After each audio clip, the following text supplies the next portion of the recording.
Welcome to the Tech Egg. Don't get scrambled. Enjoy the video.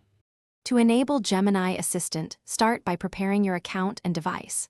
Sign into your primary Google account and confirm sync is active.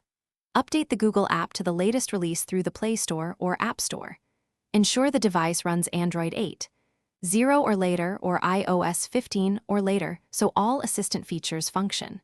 If your account is enrolled in an experimental, beta, or early access program, verify eligibility in account settings. Backup important data and note saved passwords before changing system-level permissions required for voice assistants. Open the Google app and tap your profile picture to access settings, then select Google Assistant.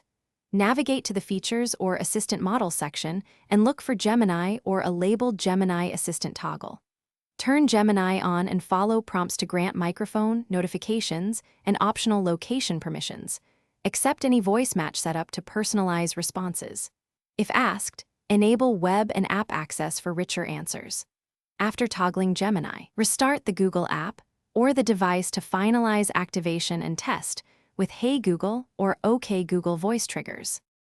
If Gemini does not appear after following steps, clear the Google app cache, check for updates, and confirm your account is not restricted by parental controls or a work-managed policy.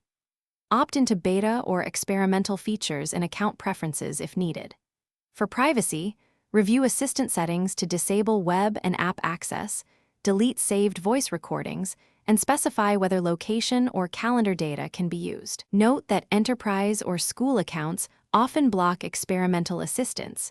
Use a personal account or contact your administrator to request access or...